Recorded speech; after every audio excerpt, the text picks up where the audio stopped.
ये जो भी वॉर ऑन टेरर जिसकी जनरल बाजवा आपने बात भी की, मैं इसके खिलाफ था। मैं नहीं चाहता था कि पाकिस्तान किसी और की जंग में पड़े। ये मेरा आप सबसे वादा है, कभी कभी पाकिस्तान किसी और की जंग में कभी शिरकत नहीं करेगा। पाकिस्तान अब किसी और की जंग का हिस्सा नहीं बनेगा, वजीर आजम इमरान खान का ऐलान। GHQ में यौम दिफा की तकरीब से खिताब, मुल्क के मफाद में खारजा पॉलिसी बनाने का ऐलान। कहते हैं मुल्क में सिर्फ फौज का इदारा फाल है।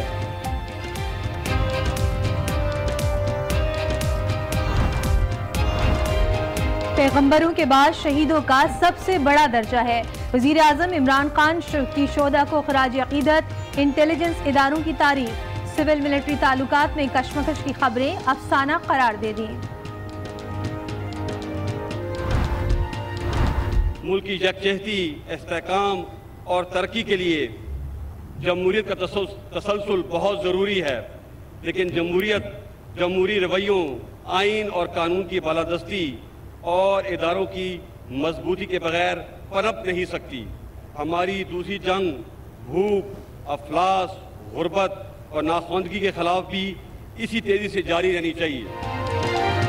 तरक्की के लिए जमहूरियत नागुज़ीर है, लेकिन जमहूरियत इदारों की तरक्की के बगैर पनप नहीं सकती। Army chief general Qamar Javed Bajwa का GHQ में खिताब। कहते हैं कोई इदारा कौम से मुकद्दम नहीं। भूख, इफलास, गुर्बत और नाखवानदगी के खिलाफ ऐलाने जंग।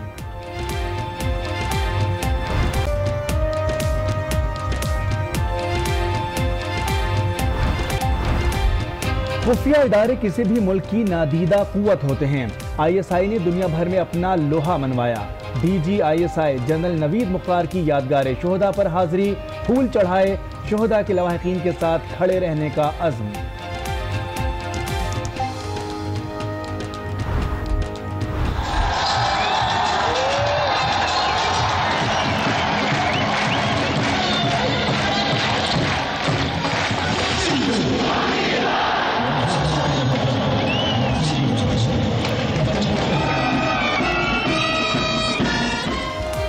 पाकिस्तान जिंदाबाद की सदाएं, फलक शिगाफ नारों से गूंज उठी फिजाएं।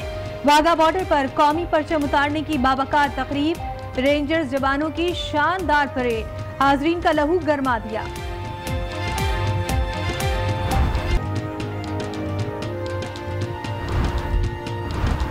बहैसियत रियासत तीसरी दुनिया के ममालिक से बहुत आगे हैं। वजीर इत्तलात फवाद चौधरी ने मुल्क की तरक्की को PTI का मंशूर करार दे दिया। कहते हैं हुकूमत में आते ही मंशूर पर अमल शुरू कर दिया है।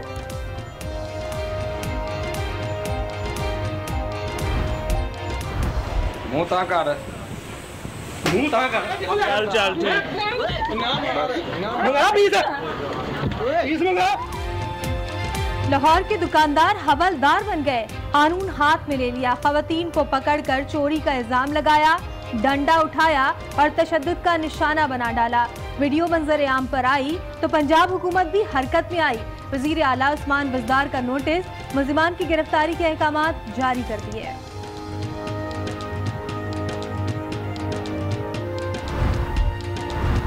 हमजा शहबाज ने संभाल लिया अपोजिशन का महाज। पंजाब असेंबली में कायदे हिज़्ब इख्तिलाफ मुकर्रर।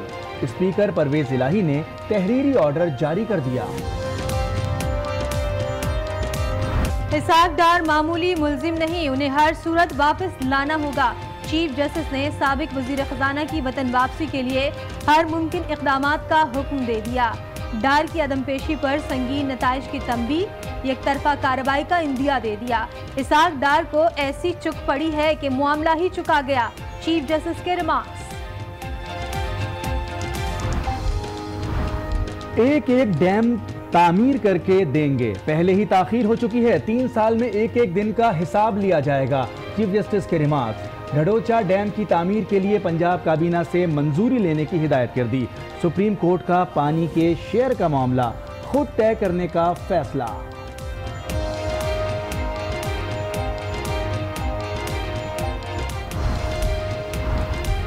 अमेरिका भारतीय मुफाद के खिलाफ नहीं जाएगा। भारतीय वज़ीर ख़ारजा सुषमा स्वराज का दावा, अमरीकी वज़ीर ख़ारजा के साथ अहम दिफाई टेक्नोलॉजी के उसूल के मुआहिदों पर दस्तखत का ऐलान कर दिया। न्यूक्लियर सप्लाई ग्रुप में भारतीय शमूलियत के लिए काम करने पर भी इत्तेफाक।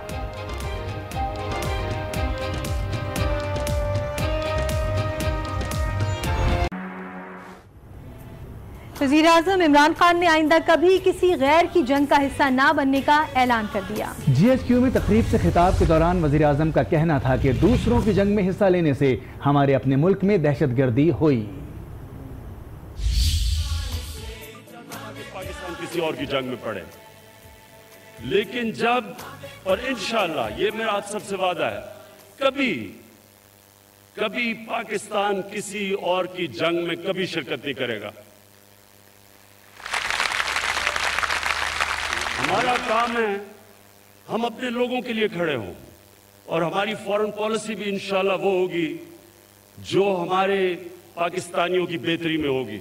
मैं इस नतीजे पे आया हूं कि इस वक्त अगर एक इदारा जो इंटैक्ट है, जो कि फंक्शन कर रहा है, वो आज हमारी फौज है। और वो इसलिए फंक्शन कर रहा है कि किसी किस्म की पॉलिटिकल इंटरफेरेंस नहीं है, प्रोफेशनलिज्म है, मेरिट का सिस्टम है। जब भी एक मेरिट का सिस्टम खत्म होता है, पॉलिटिकल इंटरफेरेंस होती है, और हमारी तरह के पॉलिटिशियंस करते हैं, तो जब एक मुल्क के इदारे तबाह होते हैं तब मुल्क तबाह होता है। वज़ीर-ए-आज़म इमरान खान का कहना था कि मुल्क की तरक्की में उसके इदारे किरदार अदा करते हैं। पाकिस्तान में फौज वाहिद इदारा है जो मुकम्मल फाल है, जिसमें कोई सियासी मुदाखलत नहीं है। हमें अपने बाकी तमाम इदारों को भी ठीक करना होगा। हर इदारे में मेरिट का निज़ाम लाएंगे। कोई भी कौम जंग से तबाह नहीं होती, इदारे तबाह हो जाएं तो कौमें तबाह हो जाती हैं। मैं आज अपनी फौज को खराज तहसीन पेश करना चाहता हूं कि इस वक्त अगर एक इदारा जो इंटैक्ट है, जो कि फंक्शन कर रहा है, वो आज हमारी फौज है। इसलिए फंक्शन कर रहा है कि किसी किस्म की पॉलिटिकल इंटरफेरेंस नहीं है, प्रोफेशनलिज्म है, मेरिट का सिस्टम है। एक मुल्क के इदारे तबाह होते हैं तब मुल्क तबाह होता है। मुल्क ये याद रखें, कोई भी जंग, बमबारी मुल्क को तबाह नहीं करती। अपने इदारे मजबूत करने हैं, मेरिटोक्रेसी लेके आनी है। ये मुल्क उठेगा एक बगैर पनप नहीं सकती। कोई इदारा कौम से मुकद्दम नहीं। भूख, अफलास, गुर्बत और नाख्वानदगी के खिलाफ ऐलान जंग करते हैं। आर्मी चीफ ने कहा कि हमें अंदर से कमजोर करने की कोशिश की गई, लेकिन दहशतगर्दी के नासूर का मिलकर मुकाबला किया। पाकिस्तान ने बहुत कुर्बानियां दी, मगर जंग अभी जारी है। सरहद पर जो लहू बह रहा है, हम इस लहू का हिसाब लेंगे। 1965 और बिलखुसूस 1971 की जंगों से हमने बहुत कुछ सीखा। रवायती जंग के खतरे के पेश नज़र अपनी दफाई सलाहियतों को मजीद मजबूत किया, हत्ता के मुश्किल माशी हालात के बावजूद और कौम की भरपूर ताउन से हम एटमी ताकत बने।